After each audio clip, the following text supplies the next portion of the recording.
tulichagua eneo sahihi, tulichagua baraza ambalo kuwa tulihakikisha kwamba tukienda tutaenda kujifunza, na tulifanya hivyo. Kwa hiyo yale mazuri ambayo kwa tumeweza kujifunza katika kule ziara yetu, basi leo hii tunataka tuwachangie kwa pamoja, kila mmoja mwenye wazo na ushauri, ili kuhakikisha kwamba yale tunaweza kuyatekeleza kwa kipindi hiki yanatekelezwa, lakini yale ambayo kuwa hatuwezi kuyatekeleza kwa kipindi hiki, basi tunayaekea katika hansari zetu, na hapo mbele tukipata uwezo wa kuyatekeleza, basi tuweze kuyatekeleza. Kwa hiyo mimi niwaombe tuchangie na tutoe ushauri, tutoe mawazo kwa namna ambavyo kwa umeona na namna ambavyo kwa umejifunza. Maana yake tulienda ziara kujifunza, kwa hiyo tunaamini kwamba ulijifunza. Kwa hiyo kikao chetu tunatarajia pamoja na ziara yake, baada ya kumaliza, maana yake tutapata wazo au tutapata product nzuri ambayo kwa itafanya kwamba watendaji hawa wataweza kufanyia kazi yale ambayo tunaweza kuyachangia katika kikao chetu hiki cha leo. Ni kikao cha mjadala, maana yake sio kikao cha kusema kwamba hivi na hivi na hivi. Ni kikao cha mjadala, maana yake kila mmoja kwa nafasi yake na namna yake alijifunza. Kwa hiyo tutafanya huo mjadala kwa ajili ya kupata maazimio maalum. Haya na sisi tukiashika, basi tunaweza kufanikiwa halmashauri yetu ya wilaya Micheweni. Ile ziara ya RDB sisi ilitufundisha mambo mengi, lakini kwa upande wangu mimi zaidi nikashika mambo matatu. Kwa kikao cha leo cha tathmini, naomba niyaseme. Moja ni usafi. RDB wanao, lakini na sisi kama baraza la halmashauri kwa mujibu wa mgao na maelekezo ya Mheshimiwa Rais wetu mpendwa Dr. Hussein Ali Hassan Mwinyi, ni kwamba ni jukumu la halmashauri kwenye swala la usafi, na ndio swala letu mama, ndio kazi yetu mama. Kwa hiyo chengine ni miradi na uwajibikaji. Haya yote niliyasoma vizuri sana katika ziara yetu, kwaona ni vipengele vya kujifunza. Nikianza na usafi. Usafi kwanza kuna kipengele cha vitendea kazi. Kipengele cha vitendea kazi. Hichi kipengele cha vitendea kazi tuliona wenzetu wana magari, tuliona wenzetu wana taasisi zile ambazo wanakwenda kufanya audit nazo, wanaazima magari, wakati mwingine hata mengine madogo ikawa na kodi, lakini wengi wao tunaona kwamba magari yanafanya kazi. Sasa lile nilichukua nikasema na sisi kwenye halmashauri yetu tuje tufanye masuala ya elimu, kuwafuata watu kwanza, kuhakikisha kwamba tumepata magari katika mazingira yote tunayoyajua, lakini tuweze kuondosha taka zetu kutoka sehemu moja kwenda sehemu nyingine.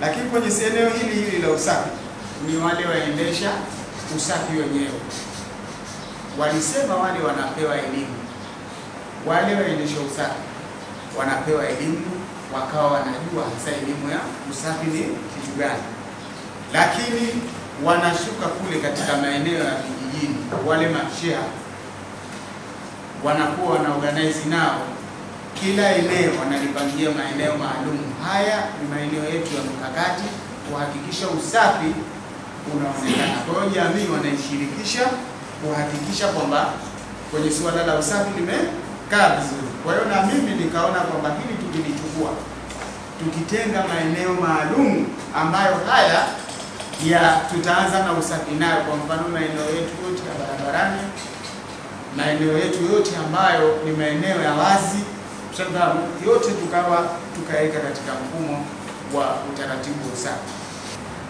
Katika ile ziara kuna kitu kimoja walikizungumza wale, ambacho kwamba katika hali ya kuweka mazingira safi, kwamba wao wana vikundi fulani hivi wanaumia nacho, ili kile kikundi kinafanya kazi, kinakushanya mapato, alafu yale mapato yanagaiwa sehemu mbili. Na leo hii mimi na mwenzangu Diwani Sharifu tumepita bonde pale hiyo kesi tumeipata kwamba ale konde katika ulimwengu wa konde ule ukusanyaji wa taka sio mzuri, kwa sababu wale wafanyakazi wetu sasa sijui tuseme wamechoka au vipi, kwa sababu wafanyabiashara wenyewe wamesema kwamba sasa tutafagia wenyewe hapa tunataka wenyewe, na wakati wale wanalipa pesa kwa hapa.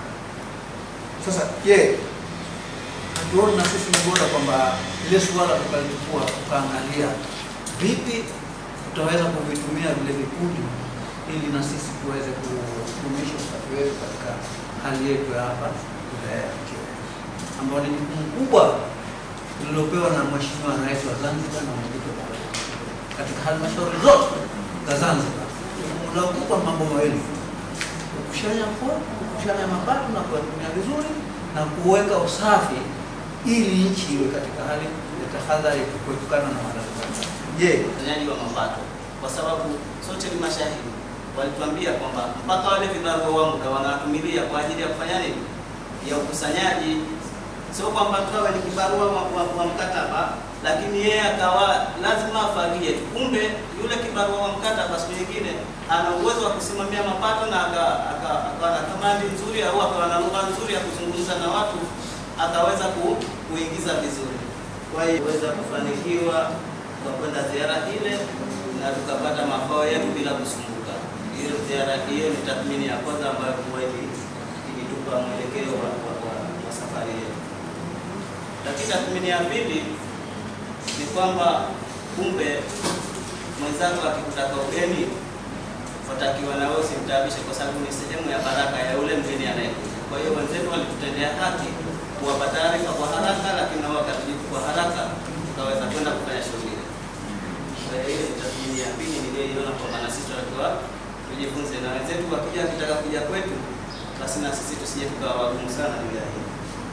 Mheshimiwa Mwenyekiti, swala la pili ambalo kwa nataka nilizungumzie kwenye tathmini ya safari yetu ni kwamba kwanza tuache mazoea ya kujiachaacha kuitegemea miradi mikubwa ya serikali ambayo kwa inawekezwa iwe kama ni sehemu yetu ya mapato, kwa sababu tuliwasikia wenzetu kule walipopata changamoto walikwamba soko lile wasikushanye wao, walitaharuki kidogo, lakini baadaye wakafight na maisha yao.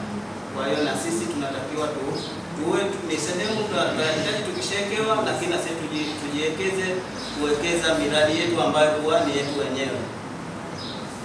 Lakini Mheshimiwa Mwenyekiti, nataka kugusia hapo kwamba tunapotaka kuwekeza miradi yetu, tunapobuni miradi ya kuwekeza kupata mapato, tusiogope kwamba ni vipi, kwa sababu wenzetu walikwenda wakatuonesha walithubutu kujenga milango ya duka, na wakati ile milango yao walipoijenga kuna milango mingine tele. Maanake kama hujathubutu uwezo ukasema milango yote hii ndio kumeni kijenga itapata wateja, ingawaje wao ni mazingira ya mji. Sasa katika hili hapa nataka nilichomeke kwamba kumbe na sisi tulikuwa na uthubutu wa kujifunza kule tulichokiona, tulikuwa na uthubutu na sisi kuweza kutengeneza kiwanda cha matofali hapa na tukaweza kuuza bila shida yoyote. Tuliogopa. Sasa hili iwe kama ni sehemu ya zao na ziara yetu ile, bado tutengenezeni kiwanda cha matofali, kwa sababu shida zipo, na kipindi cha nyuma hicho mijengo hii ya Mheshimiwa Rais ilipokuja tunge pale ilikuwa ukipita pale hapana, jambo ambalo kama hivi alikuwa sisi tunacho kile kiwanda, tungewashawishi wenzetu wale, mkurugenzi ingetumia, tuna mkurugenzi wetu makini ingetumia siasa nzuri, tena tungalichukua sie watendaji, mkurugenzi pamoja na madiwani. Ilifika hatua watu wanajibu maswali, anachokijibu diwani ndio hicho anachokijibu mkurugenzi na wale wafanyakazi wa kawaida. Kwa hapa na sisi tujifunze mashirikiano, maana wakati mwingine kwenye vikao vyetu unakuta mtu wa taasisi ambaye katibu wa kamati bado anapeleka maswali kwa mkurugenzi, ili hali yeye pia alitakiwa asimame kwa nafasi yake kulitatua ile jambo. Lakini kitu cha pili nilichojifunza, kwa sababu mimi nilipata fursa ya kuingia ndani ya ofisi ya Samuel, sijui kama wenzangu walipata fursa hiyo au vipi. ilikuwa kwenye lile baraza au kwenye ile ofisi, zile taasisi zimewekewa kila mtu na taasisi yake au mfanyakazi wake. Kwa mfano kama kitengo cha leseni, mapato, nani wote wako kwenye, japokuwa tuna upungufu wa wafanyakazi, lakini ingependeza sasa hivi na sisi tujipange hivyo kwa mwaka huu tunaokwenda, ili tuweze kukusanya mapato mengi zaidi na kazi zifanyike kwa ufanisi. Kwanza nipongeze ofisi yetu kwa dhati kabisa kwa kufanikisha ziara hii, kwa ambalo ilikuwa tuna wasiwasi kwamba kila tukipanga masuala ya ziara ilikuwa ni vigumu kufanikisha. Jambo hili napongeza kwa dhati kabisa ofisi kwa kufanikisha kwa hatua zote ambazo tulitegemea. Jambo moja la mwanzo ambalo nitataka kuchangia ni kushauri wenzetu, kama alivyosema mwenzangu hapa kwamba watu wengi wana eneo dogo, lakini wanajivunia ukusanyaji wa mapato na kufanikisha kuweka kiwango kikubwa na ufanikishaji wa bajeti yao kwa watu wengi ambao wanao japokuwa eneo lao kidogo. Sasa na sisi tungebadilisha mwelekeo kama wenzetu walivyofanya. Sisi tuna eneo kubwa, tungeangalia fursa gani za kuzitumia, tukakaa na wataalamu kutoka sehemu mbalimbali. Eneo letu kubwa, watu kidogo, tukikusanya kwa kupinyana, lazima mtu atoe kodi, itakuwa kodi zote za kuanda wetu, lakini kulitumia kwa fursa mbalimbali ambazo zitawezekana kwa kukaa na wataalamu. Maeneo yetu huru makubwa yapo, kuangalia jinsi gani wenzetu wamepata mafanikio katika ukusanyaji wa mapato kupitia vyanzo vyao mbalimbali. Kwa hiyo mimi niseme tu kwamba jukumu letu kubwa kwa halmashauri yetu ni usafi, kama inavyoonekana na tunavyopata maelekezo ya mara kwa mara. Sasa wenzetu katika jukumu hili wamefanikiwa sana, kwa sababu wameshirikisha pia katika vikundi vya usafi. Shehia zinahusika moja kwa moja. Sasa na sisi hapa tulikuwa tunacho kitu cha kujifunza, tutumie pia shehia zetu katika kuhamasisha vikundi vya usafi, kwa sababu huko ndiko kunako mashaka pia. Sisi tunafika pahali tunaweka siku ya usafi, pengine mwishoni mwa mwezi tulikuwa tunafanya hivi. Kwa hiyo ile picha ile tulikuwa inatoa mwelekeo mzuri, lakini tumekuwa tukifanya baadhi ya miezi na miezi mingine hatuifanya. Kwa hiyo inabidi tuendelee kuifanya kwa sababu inatusaidia na sisi ndio jukumu letu la msingi. Kwa hiyo wenzetu wanatumia vikundi vya shehia hivi, lakini wenzetu tumejifunza kwamba wanafanya kazi wa kutosha katika kukabiliana na shughuli hizo. Sisi tuna uhaba wa wafanyakazi, kwa hiyo ni changamoto ambayo bado inaendelea kututafuna. Kwa hiyo kupitia ziara yetu hile na baraza hili, tungeiomba serikali iangalie jambo hili kwa kina, ili tupate wafanyakazi wa kutosha, ili haya majukumu ambayo tumekabidhiwa kuyafanya basi tuyafanye kwa ufanisi zaidi. Kwa hiyo niliona mambo mengi, lakini bahatikiwa washaita, ila tuko upande wa usafi na tilia njama kidogo. Walisema kama wanashirikisha vikundi vya jamii vya shehia kwenye usafi, lakini hapo wakadai kama kila sehemu wanaoenda kufanya usafi wanashirikisha na wale wanakijiji wa kijiji kile, kushirikiana na kile kikundi. Kwa hiyo hilo naona waheshimiwa kidogo walikuwa hajalitaja, nikasema na mimi niliongezee kwa kulitia nyama. Asante. Mimi nisemayo, naomba kwamba kwa hali yoyote, pamoja na kuona yote tunajifundisha kule, tuangalie na uwezo wetu, kwa sababu ukiangalia maduka sehemu na maduka tunao mengi, ukiangalia sehemu tu uwekezaji tunazo, lakini hawa tuwekeza hatuna kufanya kazi moja. Sasa mimi ningeshauri utafute wataalamu waangalie kwa jinsi ya maeneo yetu yalivyo, tufanye kitu gani, tushauri kitu gani cha kufanya ili kuongezea mapato. Tunang'ang'ania kwamba kuna biashara maduka tunao mengi, lakini hatuingizi. Baraza la Manispaa la Magharibi B limefanikiwa kuikodisha milango yake 11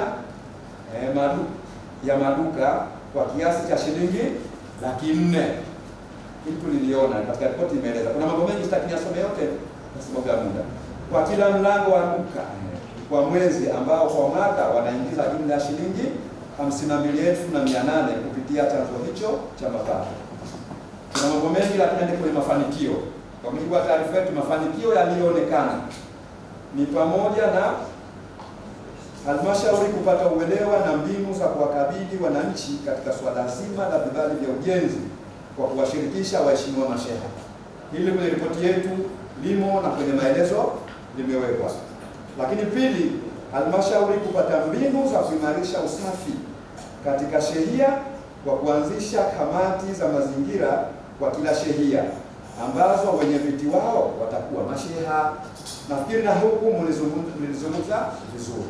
Nataka niseme pamoja na yale tuliona kule kwamba ni si kuanzisha tu, lakini ni wale masheha ambao na wao watakuwa na jukumu la kusimamia zile vikundi, na vikundi hivyo tuliona wenzetu kule vimepata mafanikio makubwa, ikiwa ni pamoja na hata kwa sababu si kusafisha tu, lakini ndani ya kusafisha basi badala yake kuna na business ambayo wamepata faida. Tumeona kule wamemiliki mpaka magari ambayo wamekopeshwa na benki ya CRDB. Kwa hiyo hilo tuliliona na hapa limeonekana. Lakini pia kuna jambo jingine la msingi, halmashauri kupata wigo wa kutafuta maeneo ya kumiliki kwa ajili ya uwekezaji kama vile ambavyo mmelisema hapa na kwenye ripoti yetu hii limeingia.